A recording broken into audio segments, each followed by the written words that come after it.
All right. Come join us at the front. Give your name, and we'll start the timer.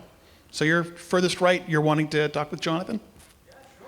All right, come on up. I didn't realize I was sitting in the number one seat. Yeah, furthest right there. We're going to work from there left. You have a microphone there. Oh, all right. Oh, Christopher. That's great to meet you. I knew the first one, too. It's good to meet you in person. It's good to meet you, too. Yeah. Is this on? Yes. Yes, it is. Very good. Well, it's good to meet you, Jonathan. Yeah. My goodness. I've been looking forward to meeting you for a while, and I missed your talk this morning. I'm very sorry. That's what late flight does. So go ahead. So this is the time you can ask a question or give him a thought. Well, let me just start by saying, I think you do something very singular, which is that you take something that is, by its very nature, ineffable, and you somehow make it intelligible to a lot of people. And I think by now you probably have a good sense of just how rare that is. And it's quite extraordinary. So, thank you for that. Truly, that's something. I think one of the things I think it's very hard to communicate without experiencing firsthand is that symbols are ways of seeing and ways of knowing, not things to know and things to see. You were just talking about that, the four of you up here. And that being inaugurated into the symbolic world has something to do with being induced into a relationship.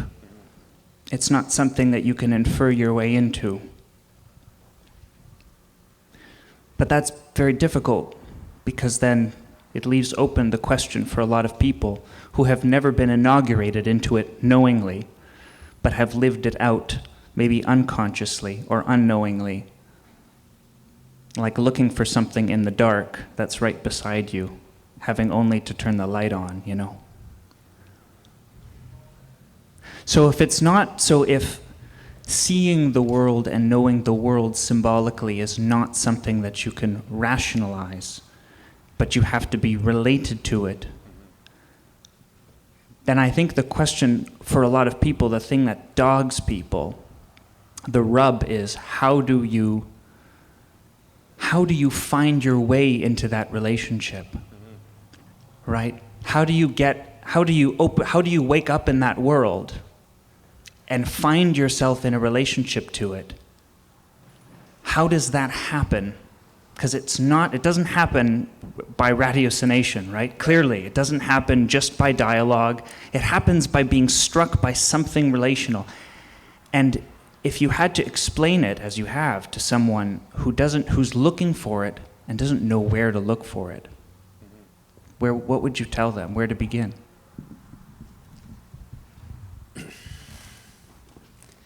Well, I could say, let me maybe, I can explain how I brought my own kids into this kind of perception.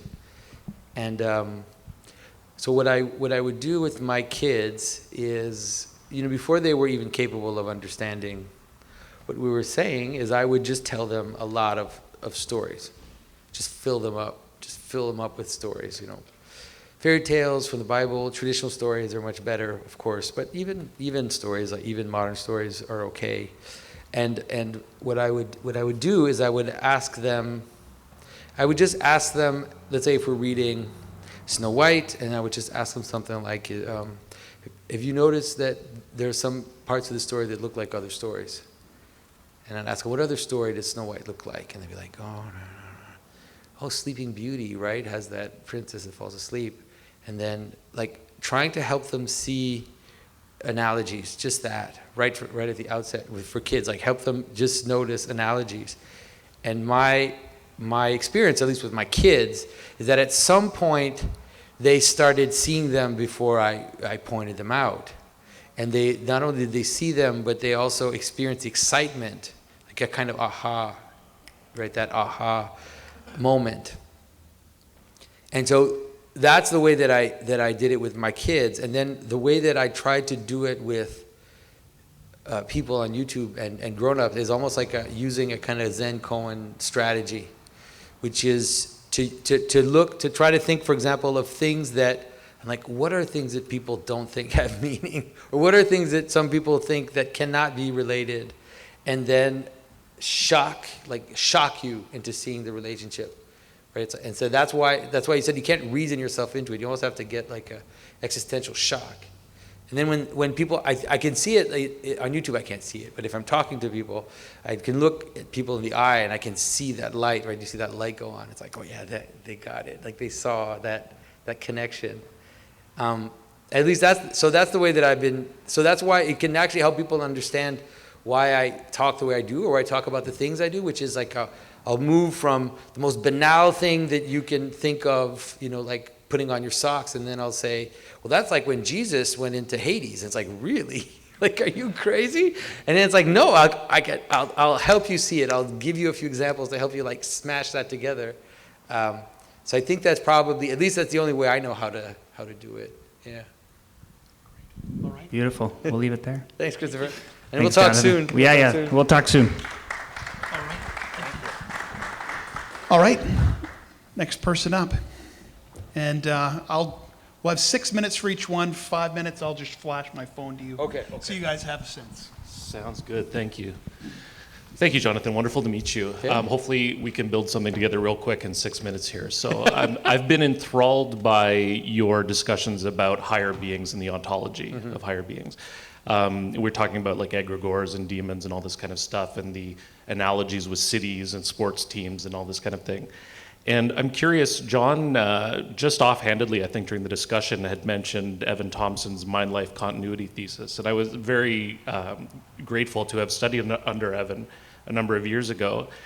And he was one of the popularizers of the idea of autopoiesis. Are you familiar with that term and the idea? I mean, I understand it in the way that John explains it, so I don't know. Yeah, okay, good. So essentially, just for everybody else real quick, it's essentially a pattern that two Chilean biologists suggest represent life, rather than all of the other, accidental properties of life, like reproduction and this kind of stuff, right? And the pattern's basically a network of processes that each buttress all the other processes in the network, while also creating a boundary in which those processes can sort of safely evolve. Preserved, Yeah. And so the kind of aha moment there is that this is a pattern, not a material. Right. And, I've heard John say real patterns a number of times too, and Daniel Dennett, a famous philosopher, wrote a paper, Real Patterns, where he talks about a real pattern being sort of an information preserving function. And so I'm wondering if you've ever considered using autopoiesis and then sort of the genus of autopoiesis is an autonomous system. And the difference there is just autopoiesis typically is related to the paradigmatic example of a single cell, but the organization is similar to an autonomous system. And if you've considered that sort of organization as a way of characterizing the higher beings. Yeah, no, it's funny that you mentioned that, because it is something that I've been thinking about just privately for a while, and trying to formulate a defense, let's say, and this, I use the city in my mind, I'm using the city as an example, to use an example to describe a city as autopoietic, because especially if you understand like an ancient city with a wall, and then you have the guards on the wall, and you have the center of interest in the middle that gives the identity, and so and then you need a certain permeability, right, in that border in order for there to be potential that comes in, and that would probably be a good way to help people understand why it is that I talk about these higher beings as having something, at least analogical relationship to the way we understand biological beings, and that but it's a strict analogy, right? It's not just like some metaphor or whatever, that there's an actual structural analogy. But you're right, but I've never said that, like that's the first time that I'm saying that, but it is something that it's like one of those future videos that I'm planning, like at some point I want to try to use that example, so you have a good insight on. Oh, thank you. Yeah. I see we're at 3 minutes and 19 seconds. Go for it. You I can might do be it. able to extend this a little further. Yeah. So one of the things that I've sort of only recently kind of begun to understand is that through that process of sort of self-generation or self-creation, it seems like the system is modifying the universe in some way, right? Like it's, Evan says it's thermodynamically open, like you're saying you've got permeable membranes where energy flows through, but it's organizationally closed. Every piece of the organization influences another piece of the organization. And it struck me, Evan's mind-life continuity thesis suggests that the beginnings of consciousness and the beginnings of cognition happen at this organizational level. And that goes back to Francesco Varela, who was one of the originators of the term. And it made me think, because I know there's been a lot of discussion going on about whether these higher beings are conscious. Yeah, right? I think they are. I avoid it because I don't think at this point it's necessary to get to that. Like, it's like, if you don't think it's conscious, that's fine. We can talk around it for now. We'll get to there later. But I do think that. And I think that that definition of consciousness in terms of autopoiesis, I think it's a very, to me, it's very attractive. Yeah, to understand that all things that act towards their self-preservation are conscious to a certain level, at least at that, just at least some level. basic Yeah. primordial level. Yeah. Okay. Well, thank you very much. I mean, I guess we're a little bit ahead of time, but that's Good what stuff. I wanted to This ask is you. great, but you're seeing into the future of the things I'm going to be talking about. Like, I will talk about this in the next few years. But if you're interested, you can look at, I did a recent video on the left and right hand symbolism. And I talk Yes. about the relationship between gathering in and ejecting, or the relationship from a concentric relationship and eccentric relationships.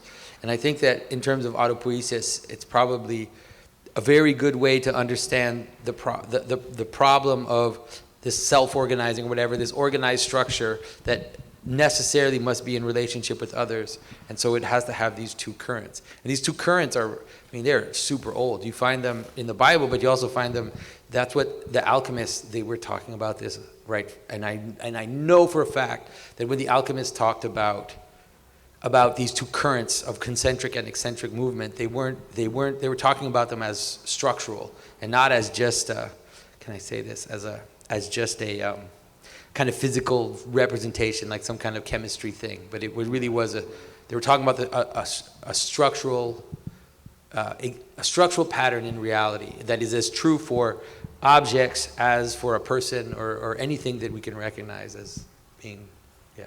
Wonderful. Thank you so much. All right. Thank you. All right.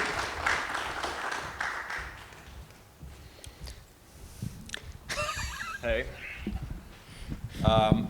So I just wanted to quick talk about John Vervaeke characterized the imaginal space as an enhancement to what we do. And I kind of think that that's a little bit off, especially in relation to his goal of reviving the Neoplatonic tradition, because I don't think that the Neoplatonic tradition can exist on its own in a non-narrative way, let's say. Especially you can see this in the Middle Ages, because the great medieval synthesis was a synthesis between something like the Neoplatonic tradition and the Christian story. So I don't know if you wanted to say something about that. No, I agree. I've said this before. It's like, for all the Greeks, all that Plato or the Stoics gave us, they only landed in the church. They didn't really have practice, and they didn't have body. They were mostly just thinking, and then the church was able to integrate them to the best way that's possible. But in terms of the imaginal, though, I think that the notion of the imaginal is something which is sadly lacking in a lot of Christian thinking, and I think it's there. The problem is that it's not there theoretically. It's there liturgically and iconographically, and so the structure, the architectural structure of the traditional church, its liturgies, its processions, the images on the walls, the stained glass, all of this is an intermediary space. That's what the imaginal space is. So you have this idea that you have something like completely spiritual principles or spiritual patterns, and then you have a space of instantiation but then there's a formation that happens in between, and that's where the imaginal space is. Now, the difficulty that we have as Christians, and especially as Orthodox Christians, and I've been fighting with a bunch of people about this. You don't see it as a fight because I'm so nice, but it's like discussing about this with a lot of people, is that in the Christian tradition, in the Orthodox tradition, there is high suspicion on any imagination. So imagination is banished. If you read the Philokalia, they're like, banish all thought, all images, all imagination. And it's like you have to get rid of this intermediary world. And it's as if the only world that exists is the pure connection between heaven and earth. But I think that if we explore it through the liturgy and through the iconography and through the art and poetry of the church, then we can recapture some of that, because we need that now. We need that now because we need it more than ever because of the scientific cosmologies. If I say heaven, we need the imaginal, because without the imaginal, it's like, you mean the atmosphere, or you mean the where the satellites are going? Because no one. So we actually need that intermediary space to recover that in a way that's thriving. So that's one of the things that I'm hoping to do. But I'm always careful, because I know that it's suspicious, to be honest, in the Christian tradition. Yeah, and then just like one little quick last Yeah. thing. I think it's also like important to say that when the Christian story is happening, let's say. It's really not a very kind of boring like vacation Bible school type version of it, where instead all these ancient cultures, they brought themselves into the story in a way that was like really wild and radical, and probably in a way that a lot of other people, let's say maybe like more conservative types within the church, would not have approved of. Like for example, there was the Germanic tribes would relate themselves to, I believe it was like Nephilim and things like that, and that's a little bit insane if you know the tradition of Nephilim, from the Bible. But we have Saint Christopher, and that was a way that it also knit everyone together, and so so. Yeah, well, so the imaginal space, it actually connects to this notion of the imaginal space as well, because so one of the things that happened in the way that Christianity, let's say, seeped into all cultures, is that when Christianity would arrive at the gate of a culture and there would be a conversion, there would be a desire in the culture to connect ourselves. They would want to connect themselves to the biblical story, and they would do that in ways that to us as modern people they just don't seem, they're very weird, because they would say things like, oh, we're descendants from the fourth son of Noah, right, the one we don't know about, or we're descendants from this tribe of Israel, or our people come from this place, because they were trying to connect themselves back to the biblical story. Usually they would do it in two ways. They would try to connect themselves to the Bible, and they would try to connect themselves to Troy. And so they would have these two origins, one which is the origin of the West in terms of the Trojan War, and one which is the origin of Christianity in the biblical story. And so it's difficult for us, so without a kind of imaginal space where we're able to understand the reason for these stories and these legends and these connections, it just becomes nonsense. So at least to help us understand it, at least to help us understand why, when Brutus goes to England and finds the giant Gog-Magog as he's escaping Troy, and he kills Gog-Magog to establish the Isle as a livable place. It's like, okay, so either we can just discount that, throw it out, and just not even mention it at all, or we can understand it in a way that is fruitful to understanding the way in which we understand our narrative connection to the past. So that's a little hard, but I think that it's important, and the imaginal is part of that. Sorry. All right. Thank you. Thank you very much.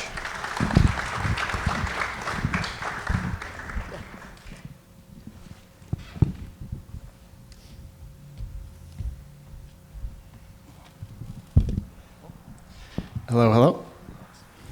Hey, Jonathan. Nice to meet you. Very nice to meet you. So my question would be around technology. I think it was in Scott's speech about the Abbey. He had spoken about something that I think a lot has come into people's consciousness a lot more recently, which is things such as the World Economic Forum, right? And me being somebody, when I grew up, I always watched sci-fi movies. I love them. Didn't really have a necessary reason why, but I just like technology. I like seeing where it's going. Seeing a lot of the things that I used to be interested in and that you would think are kind of like from more of a dystopian landscape, like digital currencies, like crypto is one thing, the metaverse, people, for example, like digital twinning, like a social media company will create a profile of you and then poke and kind of prod at that profile in order to figure out how they can poke and prod at you to change your behavior. Seeing a lot of these things starting to kind of come into fruition and also to come into people's consciousness. Like now, in the past, maybe people wouldn't know about these things or it was only small subset groups. Seeing that these things are coming more to the fore, the kind of question that I've been struggling with recently is, because I have a deep interest in these things, like I really have a deep interest in crypto, but then when I see the possible negative implications of it when it comes to digital currency and smart contracts and a lot of this automation, it scares me a little, right? So I don't want to be operating from, what were the terms? The heuristics of beauty and heuristics of suspicion. I don't want to always operate from that suspicious place, right? I want to be able to engage with these technologies in a productive manner, you know? I want to see the New Jerusalem come rather than the, I don't know what you would call it, the dystopian dictatorship. So I guess my question is, seeing these technologies coming on the horizon, how do you decide how you engage with them? Like, where do I draw my lines in the sand where I say, okay, this is a line I will not cross? And how do you engage with these technologies in a way that's positive rather than negative? That's like one side to the question. And then the other question would be, do you think that those negative outcomes are inevitable? Yeah, sorry. Okay, so the way that I see the world, the way that it works in terms of in the Bible, the way I see it is that there's a fall and a recovery, and so God, you can say something like God covers the fall. So there's a fall, and then God covers the fall, and what comes after the fall is surprisingly different than, it's not exactly the same as what was before. There's like a kind of covering, and I think that you see that in the fall of Adam and Eve, which become the garments of skin, right? Mm-hmm. And then the fall of Cain, which become the social garment as the city, mm-hmm. and then that leads to death, and it leads to the flood, you know, to the giants and to the end, right? So then the world gets reset, and you have a moment on the Revelation of Sinai where God gives Moses the plan for the tabernacle. Mm-hmm. And he says that he even names the person who's going to do it. And he says, you know, Bezalel and Oholiab. And he says, and Bezalel means something like the darkness of God. And Bezalel is a great artificer. And the only place in the Bible where that word is used is to talk about Tubal Cain. Mm. So the only other place where it uses that word is the place where they're saying that Bezalel is an artificer. So you can see it's like this covering of Cain's fall that happens, and then it keeps growing until something like the heavenly Jerusalem. Mm-hmm. So that's the process. Now, a lot of thinkers, modern thinkers, Jacques Ellul and that type of person, mm-hmm. they're able to see this descendants of Cain in technology, in the city, in civilization, in techno-bureaucratic states, and they just see it as purely evil. Mm-hmm. But I don't think that that's the proper story that we see in Scripture, you know. It's like, I think the conversion of Rome was a real thing. Rome, the bad, evil city that destroyed Jerusalem, converted. Mm-hmm. And so I do think that you could say something in terms of inevitability. I think that the way to see it is that it's going to get worse in the short term and better in the long term.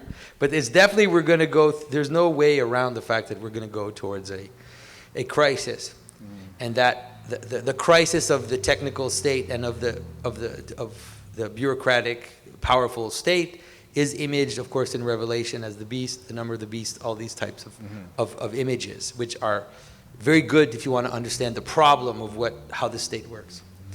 So in terms of what you do, like how do you deal with this? Mm-hmm. Man, that's one that I can't answer. I can't answer because I'm struggling with it myself. Really, I find it very difficult because here I am, yeah. I'm on YouTube. So the thing about technology is that technology always increases power.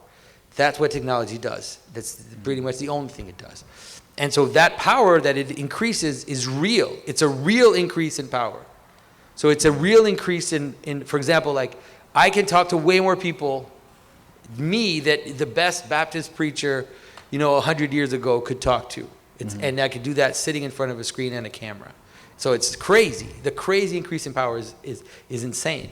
But it has the downside, which is the danger of being seduced by the technology itself, or being seduced by even by the power itself. Yeah. So I think it's like a moral question or an internal question that we all have to. Yeah, it's like an art that you kind of dance with and renegotiate with. And I don't think the answer is the same for everybody. I just really don't think that. I think some people, some people can get completely addicted by their phone in a ways that when they're not using their phone, they become anxious, and that's a real thing. And it's like then other people will have this machine and barely use it, and there's a whole scale in between. So I don't think the answer is the same, sadly, for everybody. All right. Makes perfect sense. All Thank right. you so much. You're welcome. Thank you. All right. Put the next person up.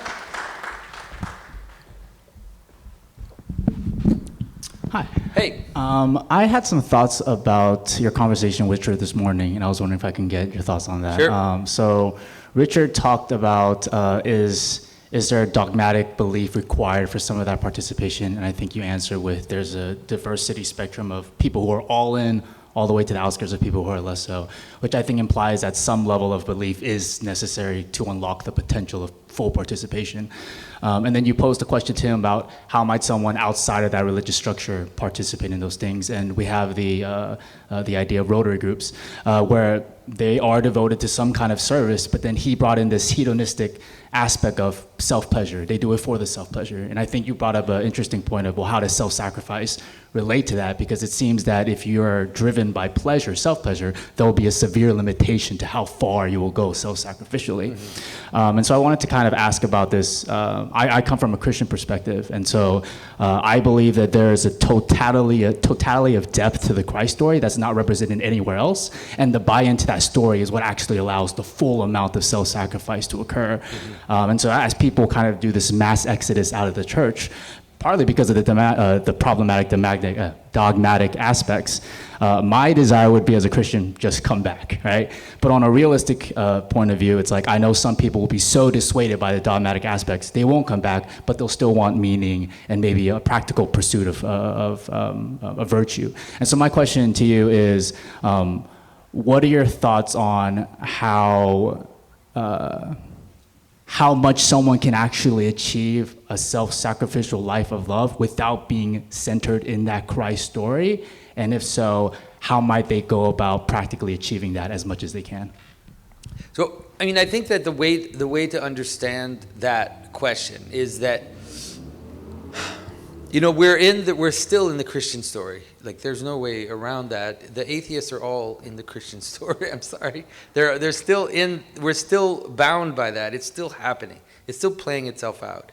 And atheism, a lot of the secularism and the atheism is what is it that Tom Holland said? He said Voltaire is criticizing Christianity using Christianity. And most of the criticisms against Christianity are Christian criticisms against the faith. So it's like taking the morality of Christianity and then turning it against Christianity and Christians and criticizing it. So we can't totally avoid it. So in a way, we're still surfing. We're surfing the end of Christendom. And so because of that, a lot of the values that Christianity holds are still really possible. Right? They really are, and people will live that way. And without having any faith at all in God or whatever, they can live that way. But that wave, like that surf, has a limit. There's a limit. At some point, you reach a point where that story starts to break apart. Now, I think that, especially with the Christian story is set up in a way that doesn't have how can I say this?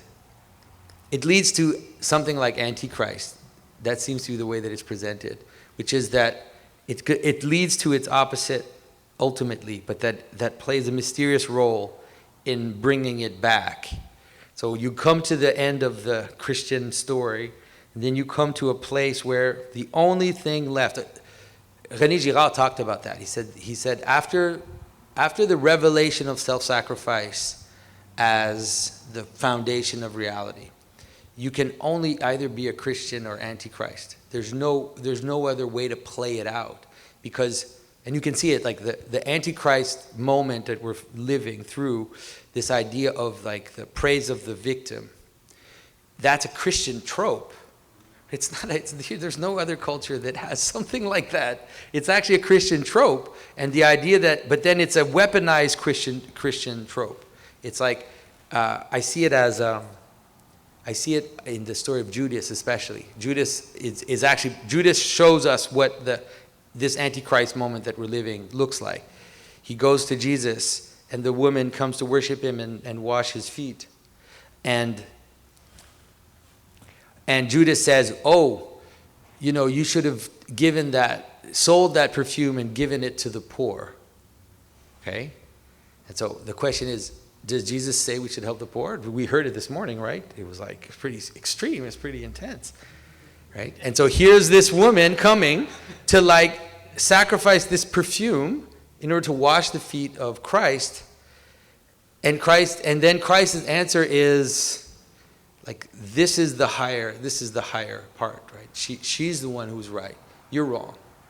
And Judas, it says that Judas, the reason why he was doing it was because he didn't really care about the poor. He was doing it to steal the money from the purse. So if you want to understand, let's say, like the Antichrist moment, you can see it. It's like weaponized compassion, which if you look a little carefully, you'll see that the person weaponizing it is doing it to accumulate power for themselves. You saw a little bit of that during the COVID time, where it's like, we're doing all these things out of compassion, and it's funny that the state just keeps growing its power as they're saying, be compassionate, and it's like this weird imposed compassion on you. It's like so I think that we're going to see more of that. It's gonna happen more and more, but to answer your question in general, I think that there still is a possibility for secular people to live the moral Christian vision, but it's kind of like, they're surfing the end of the wave. They're doing it still within the Christian story. All right. Thank you. Very good. All right. All right, next person.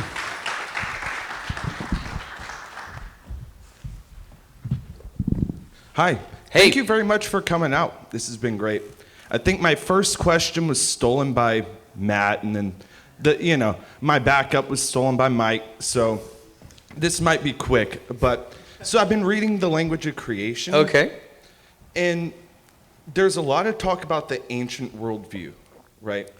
And it's blown me apart, kind of, because the symbolism really opens up once you get to about page 100, But I'm having trouble because there's not many citations, and there's no real place to source a lot of this. So when I dialogue with people, I get met with a lot of questions about that. Yeah. And I don't really know how to proceed. So can you maybe give me some advice on how to move forward in some of these conversations? Yeah. So I'm not going to make excuses for my brother. I love him. Fair. I'm not going to make excuse for him. I think, like, Mathieu, there's an aspect of Mathieu, of my brother, who really doesn't care. Like, he really doesn't care what the standards are, what people expect of him. This is a real authentic, And so that's one of the things you're dealing with, is that you're dealing with someone who, sorry everybody, who hates the university very much and thinks the university is a corrupt, falling apart institution that has nothing left to give to the world. And therefore, because of that, he refuses to give them what they want. And so he wrote a book which is written like a medieval grimoire, right? That's written like a mathematical formula almost. And he's like, if you want to read it, read it. I think you'll get something from it, but I'm not going to make any excuses, and I'm not going to I'm not going to play for the people that I think are ruining civilization. So that's, I think he would agree with me, saying that. He's an intense, very, very intense person.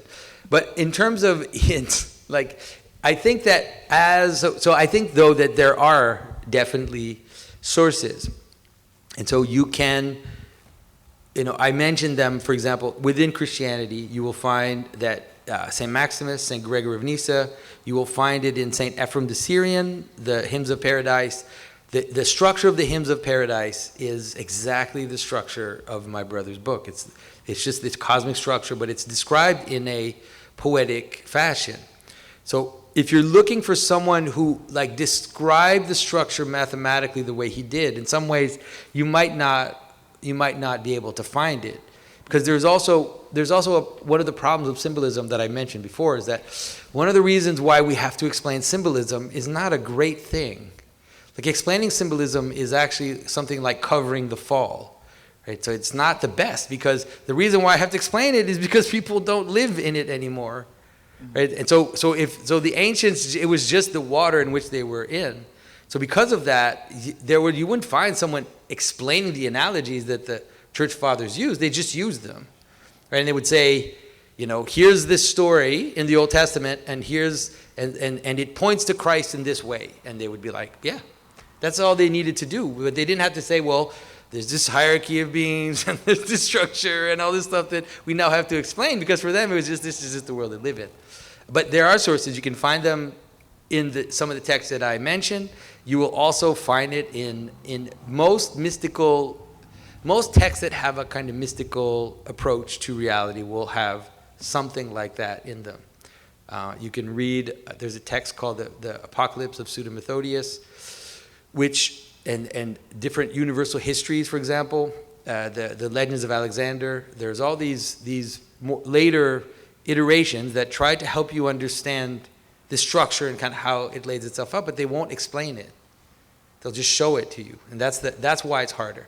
But in terms of modern authors, I have mentioned with trepidation a few times. There was a symbolist at the beginning of the century. His name is René Guénon, who had one of the most insightful symbolist minds that I've ever encountered. And his writings can be extremely insightful, but they're also weird and dangerous and strange. Like, he also had strange affiliations, and he became a Muslim, and he was a Freemason, and he was all these weird things. And so you have to really be careful when you read someone like that, because you have to parse out, what is good and what isn't. And you can, and a lot of rabbinical traditions also have similar structures. If you read Ibn al-Arabi, for example, in the Islamic world, he talks about that kind of stuff. There's a text, Ibn Arabi wrote a text which is almost the same as Dante's Travel. And some people, it's so close that some people think that Dante copied Arabi. Yeah, but it's just this universal structure which just appears. And so, a few sources, but there could be more. Sorry. All right. Thank you very much. You're welcome. Thank you. All right. And our last person, and we'll transition groups.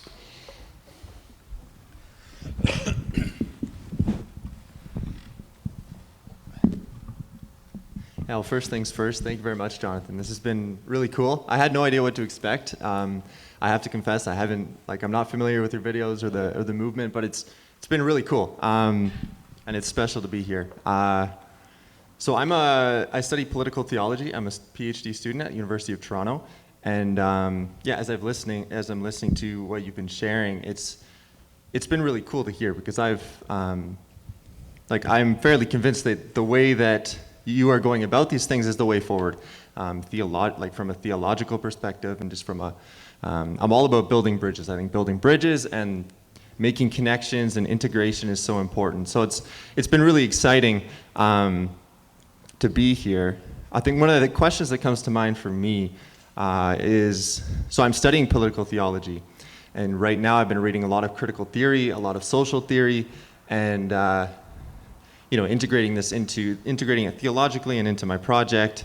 And one of the questions that comes to mind as I've been listening to you, one of the things that seems to be happening is that there seems to be a description of, these broad societal trends, or what I now am wondering if I should call higher beings, or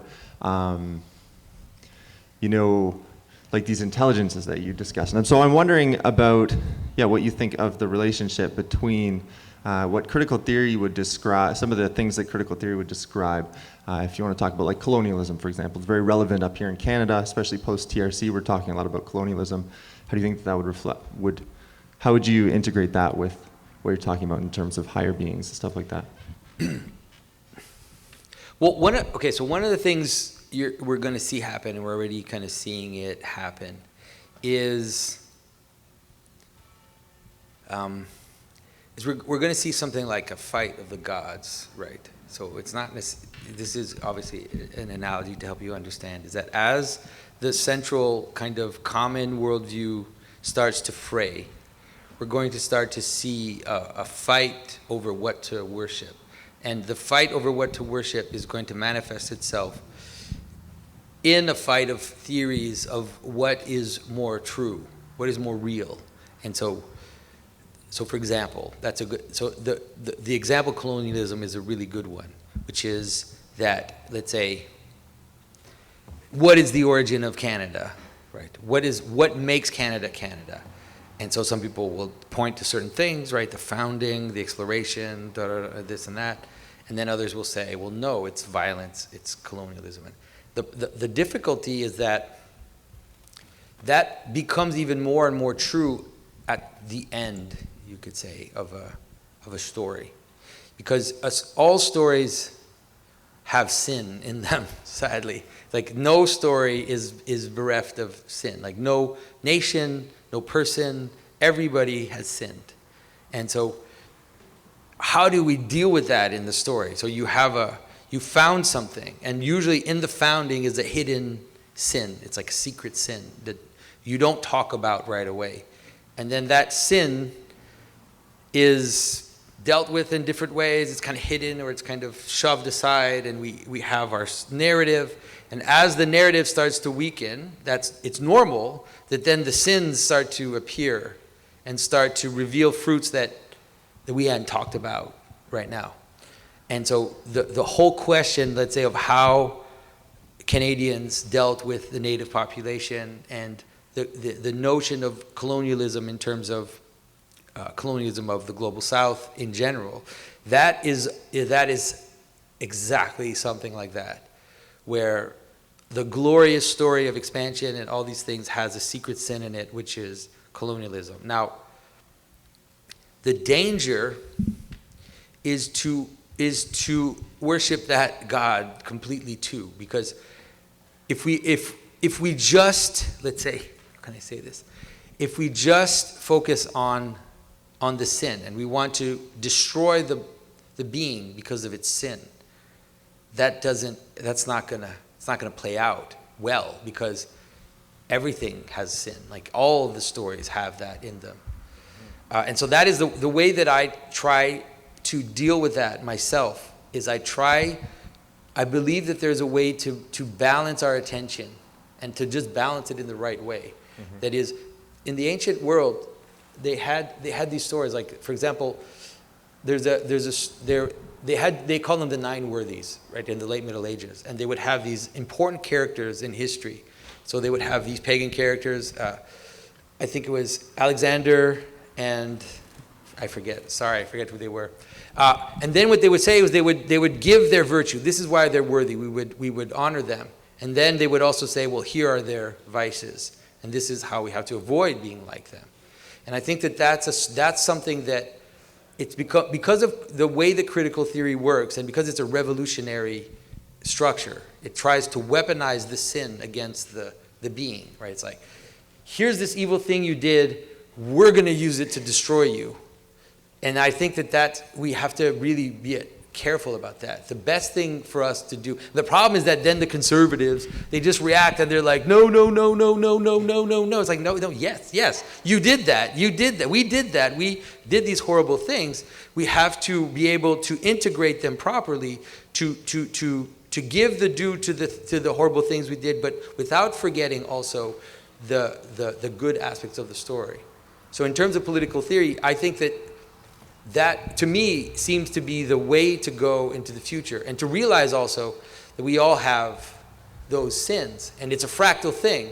So the idea, like, you can see it now. It's so interesting, 'cause, I lived in Africa for 7 years, and if you live in Africa for 7 years, you realize that the whole idea that racism is a specific thing that exists in America or in Europe is completely ridiculous. It's like there's a tendency in humans to demonize another and to enslave them or to reject them or to do whatever, and it happens at every level, in every culture, and so I think that's the